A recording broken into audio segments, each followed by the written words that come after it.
Magnificat,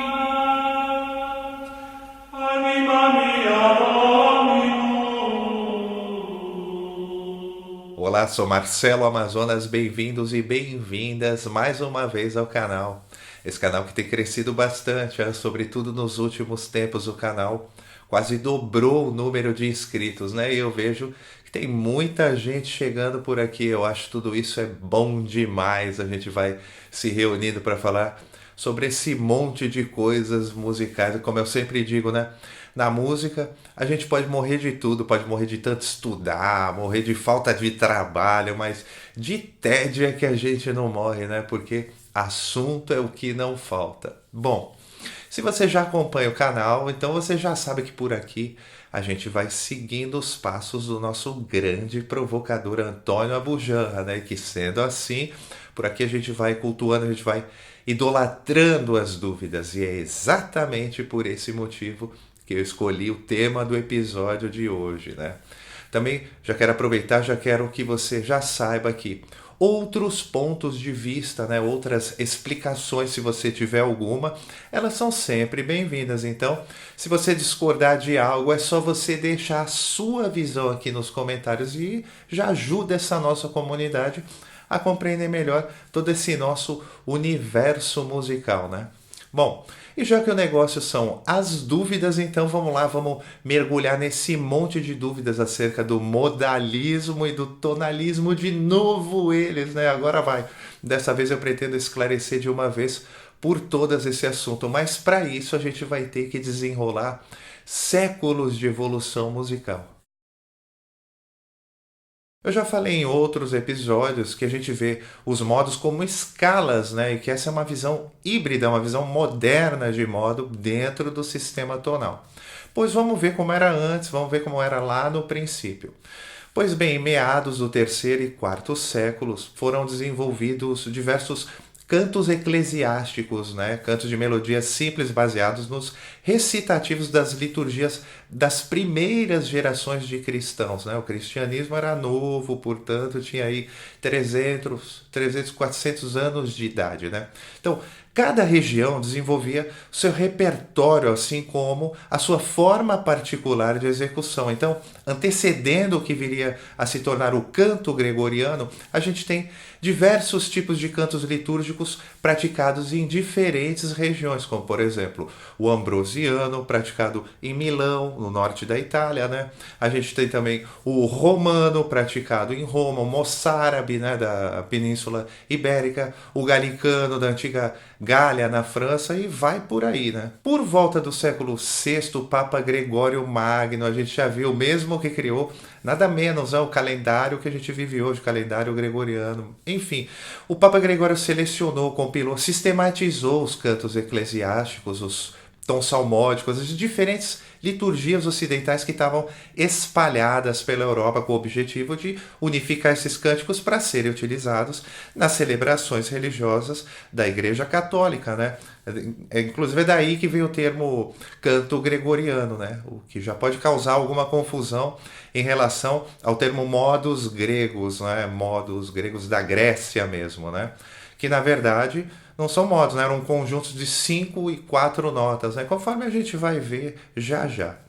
Bom, com a unificação, padronização realizada pelo Gregório I, o canto gregoriano ele foi se espalhando, se propagou pelos mosteiros, as igrejas da Europa, tendo auge lá na Alta Idade Média, né? E também foi deixando de ser apenas um sistema de fórmulas aplicadas às recitações dos salmos e trechos bíblicos e começou a evoluir de tons salmódicos, né? Base grega mesmo, prótos, deuteros, tritos, né? E começou a andar para o sistema de modos gregos que viria a ser o nosso.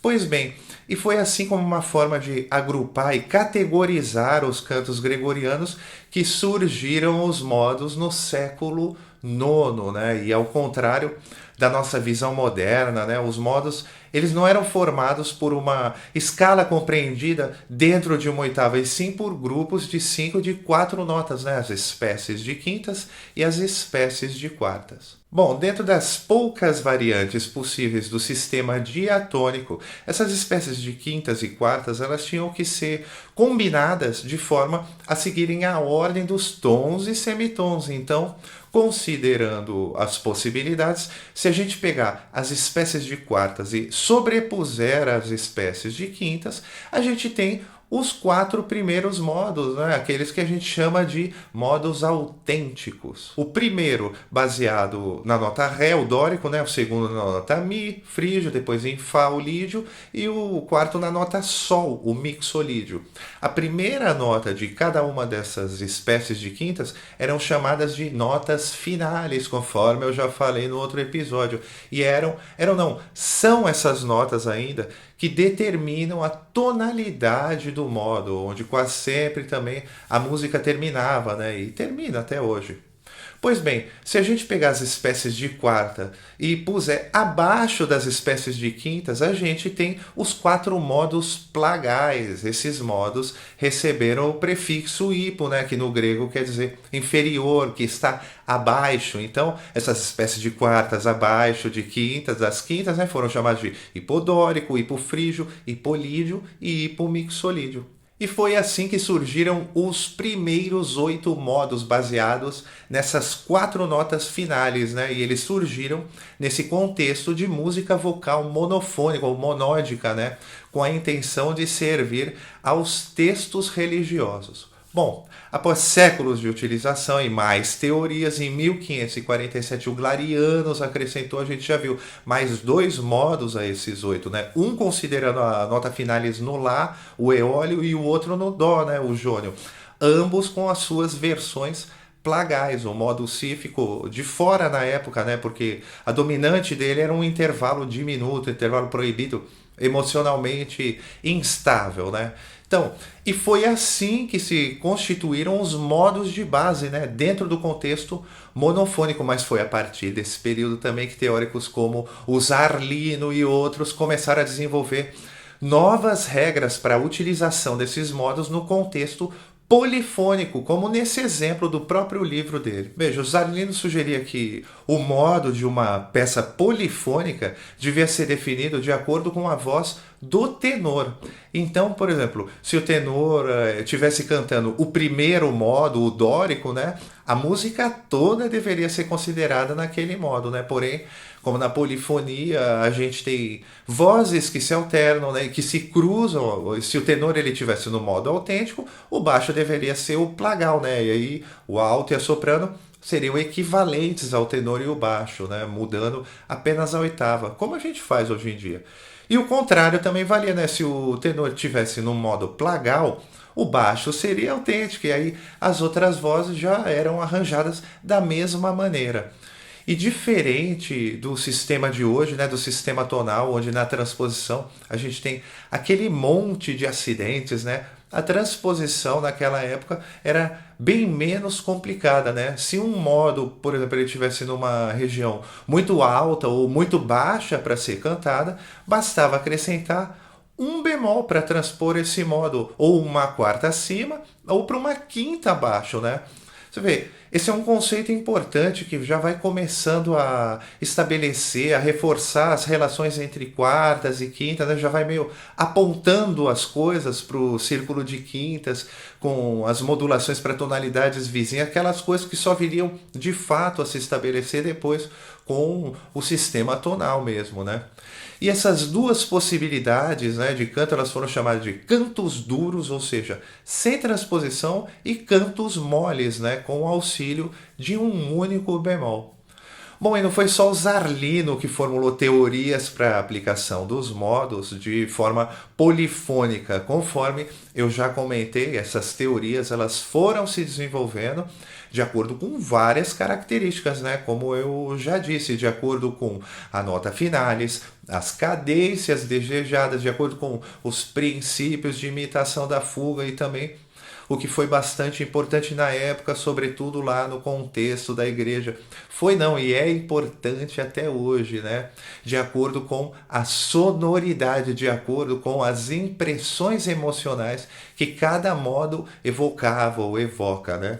E dentro dessa história toda houveram inúmeras discordâncias entre teóricos da época em relação a essas e outras questões. Surgiram teorias paralelas, né? Como eu disse, esse é um assunto historicamente conturbado, mas a gente chega lá.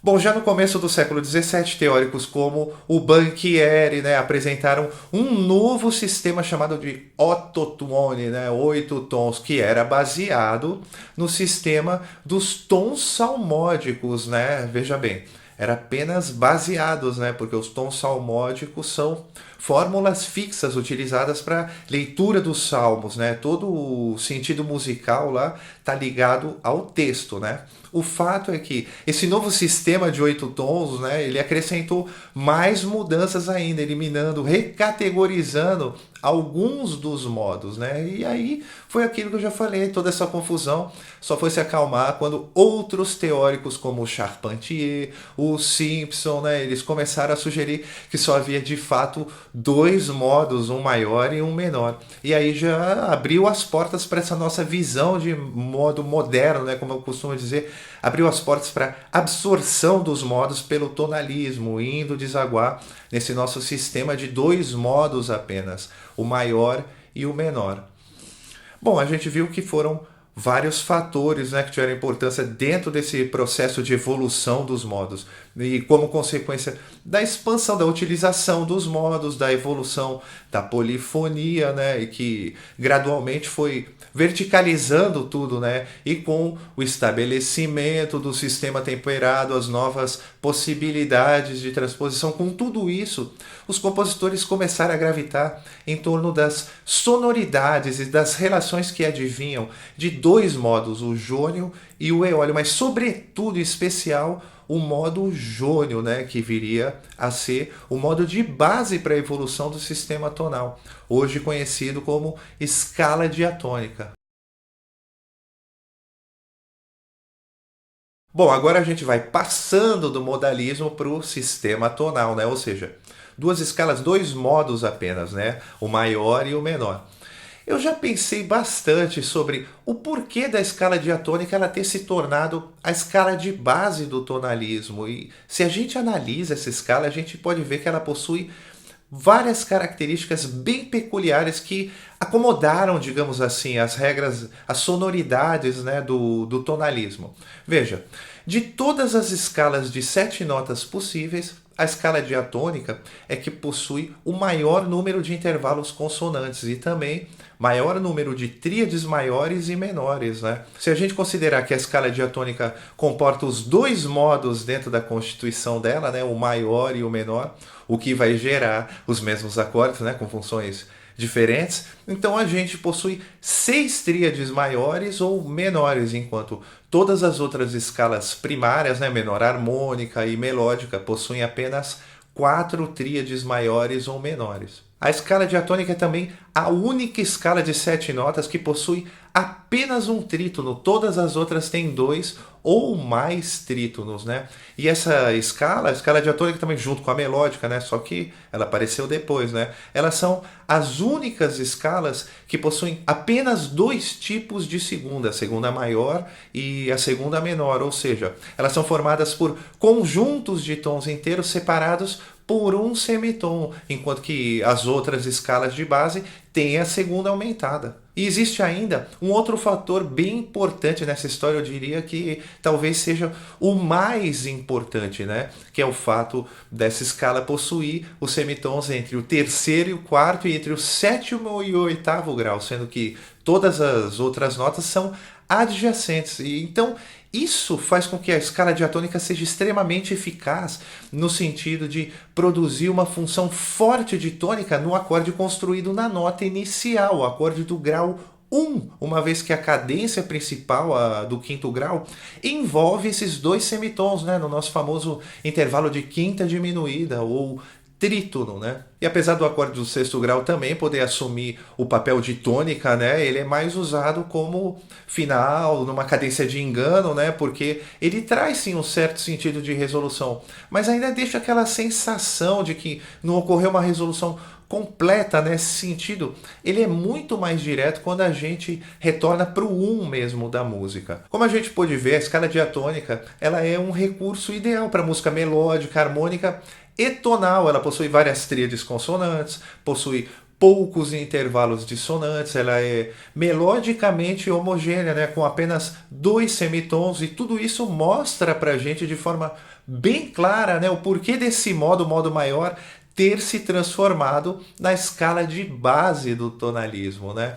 Que maravilha enxergar tudo isso. Vamos nessa, olha só. Vamos seguir que tem mais, tá?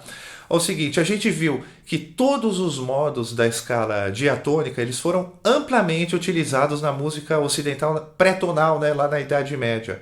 Com exceção do Locrio, né, mas apenas dois desses modos eles eram eficazes no sistema da música harmônica, na música tonal, né? E ambos estão dentro da constituição da escala diatônica, o maior e o menor, né, o eólio. Porém, ainda faltava resolver uma última questão crucial, né, que estava relacionada ao modo menor.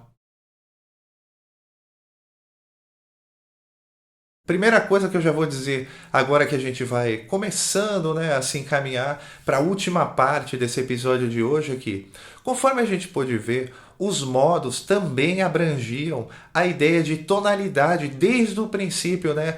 Eles também gravitavam, né, na atmosfera de uma nota central, uma tônica, né, que eles chamavam de nota finalis, né, que era o que determinava a tonalidade do modo. Sendo assim, a gente pode afirmar que música modal também é tonal, também gera sentido de tonalidade, ou seja, modal é tonal. Agora, falta eu explicar o porquê que eu digo também, que eu falo o contrário, né? Que tonal também é modal, né? Por que que eu digo que o tonalismo, ele absorveu, assim, o modalismo? Olha só, então vamos partir da onde a gente parou antes, né? Vamos pegar a escala de base lá, a escala diatônica, tá?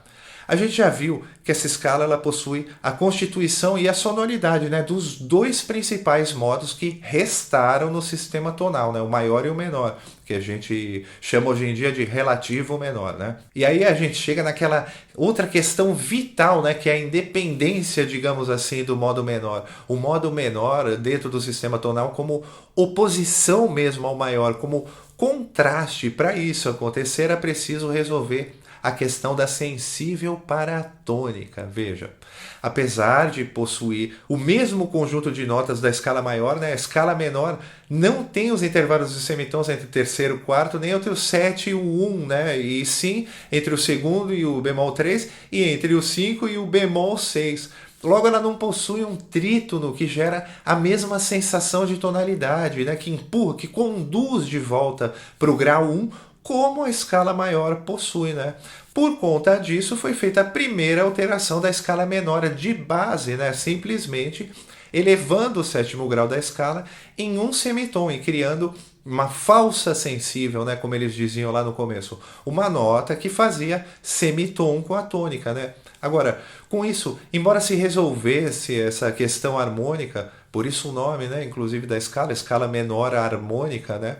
Apesar disso, a escala perdia um pouco daquela fluência dos graus conjuntos, né, aqueles tons e semitons, e passava a ter um salto de segunda aumentada, ou três semitons. Isso aí já tirou um pouco da estabilidade anterior, né? Já criou certos inconvenientes nas questões melódicas, né, sobretudo para a música cantada.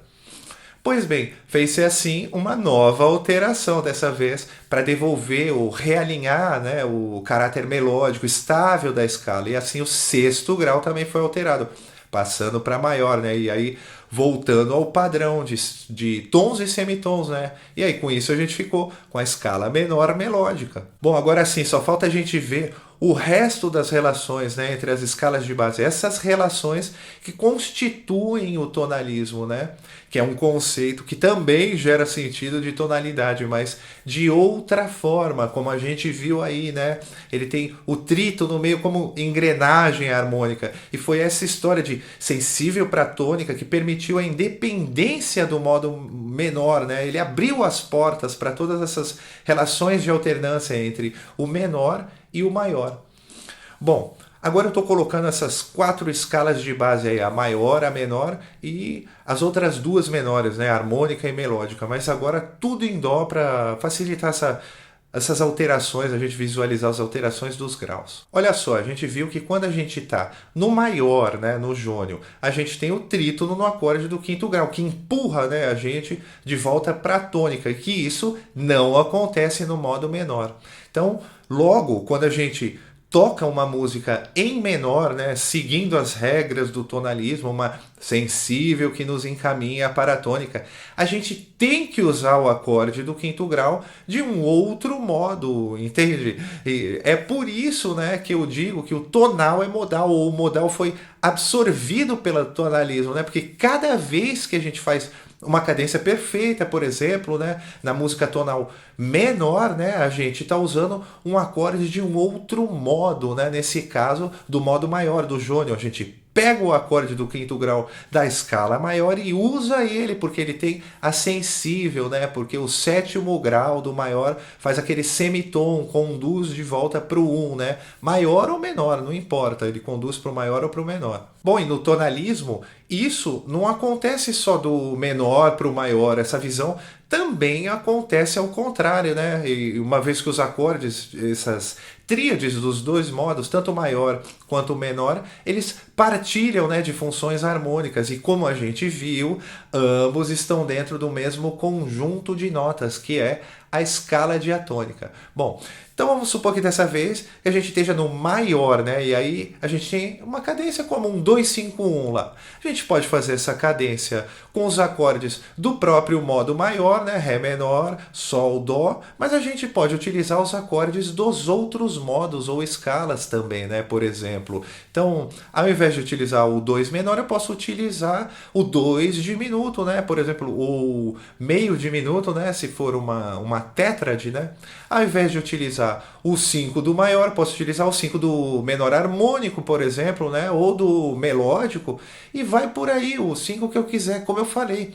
O tonalismo, ele abrange esses empréstimos de outros modos, entende? Então, eu posso ainda, por exemplo, eu tenho uma cadência plagal, eu tenho um 4 indo para o 1, é a mesma coisa, eu posso utilizar o quarto maior, mas o quarto do Fá menor ao invés do Fá maior, né? Eu posso utilizar ainda o quarto grau de uma outra escala dessas, aí o Fá7, por exemplo, vindo da menor melódica, e vai, você vê.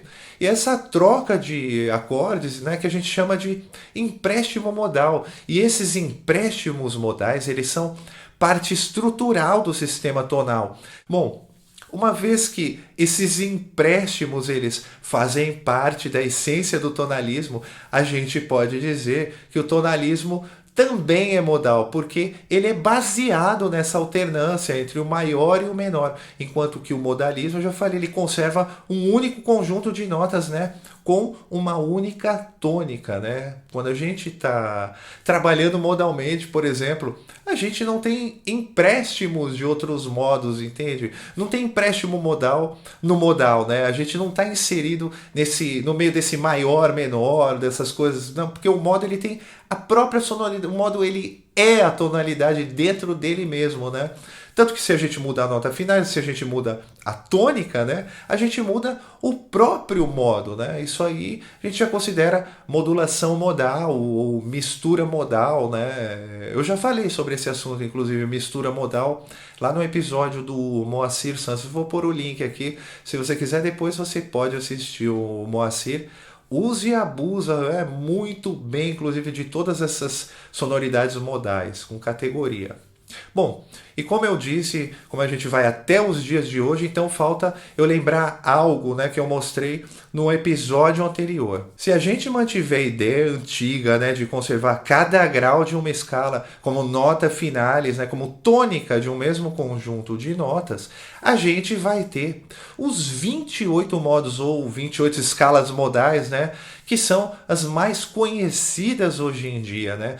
Um para cada grau de cada uma das escalas de base, né? Conforme você pode ver nessa tabela, essa outra tabelinha aí, tá tudo aí, meus caros, uma maravilha. A síntese ficou numa tônica, uma nota final, usou apenas esses acordes de uma única escala, nós estamos no modalismo. Se alternar, fizer cadências, usar acordes de outras escalas, pensou em acorde dominante, todas essas coisas, estamos dentro do tonalismo. Você vê, é por tudo isso e mais um pouco ainda, né? Que eu digo que para a gente entender os modos, essa visão toda híbrida, essa visão atual de modalismo, tonalismo, escalas e tudo mais, a gente precisa de fato mergulhar na história, né? Mergulhar nos livros, né? Bom, depois de ter visto tudo isso, a gente pode finalmente entender que foram dois dos 12 modos gregos, aqueles que se originaram lá nas espécies de quartas e quintas, né? Foram dois desses modos que se tornaram centrais no sistema tonal, o maior e o menor. E se na prática, hoje em dia, muitas vezes eles são pensados e, sobretudo, utilizados, né, de outras formas, a história e a teoria elas nos mostram que eles possuem a mesma origem, a Grécia com G maiúsculo, né, tanto de Grécia como de cantos gregorianos. Bom, olha só, pessoal. Esse episódio de hoje, ele sintetiza, ele condensa vários outros que eu já fiz. Só que dessa vez eu quis produzir um material que pudesse explicar todos esses assuntos, né? Esses assuntos que eu tenho estudado ao longo de anos, tudo num único episódio para deixar um material para servir de base sólida, né? Não só, enfim, para toda e qualquer pessoa que esteja interessada nesse assunto, né? Um assunto sobre o qual tanto se fala, mas pouco se explica. Bom, tá aí, assim a gente vai clareando, vai ampliando as visões, vai tomando ciência das coisas através de processos analíticos, de pesquisa, olhando sempre para a história, para o contexto, para as teorias. Aí a gente pode, pouco a pouco, ir construindo nossos saberes com senso crítico, né? E avançar através das dúvidas. Ah, que maravilha tudo isso. Esses pensadores aí que me inspiram aí caminhando no incerto, idolatrando as dúvidas para a gente, descobrindo universos de possibilidades, né? E não verdades absolutas. Bem, e como esse vídeo é longo, você pode dar um tempo para absorver esse conteúdo, você pode depois assistir de novo num outro momento, você pode ver de novo, pode ver daqui a pouco, pode ver daqui uns dias, daqui a um ano, enfim. Eu já fiz, eu faço isso ainda sempre, com frequência, e sempre acabo percebendo coisas novas em velhos assuntos, né? Como diz o Yamandu, como diz o Hamilton de Holanda, modernidade é tradição, ou seja, às vezes olhar lá para trás é olhar para frente, né? Bom, e eu também vou seguindo aí para frente, né? E se você ainda tem dúvidas, como eu falei, se tem discordância sobre o assunto, se quiser nos esclarecer, ou ainda se quiser mandar um alô, o que quer que seja, tá? Manda tudo através dos comentários para esse nosso canal, mais um canal perdido nessa rede abissal chamada internet. Mais uma vez eu deixo um grande abraço para todos e até uma próxima.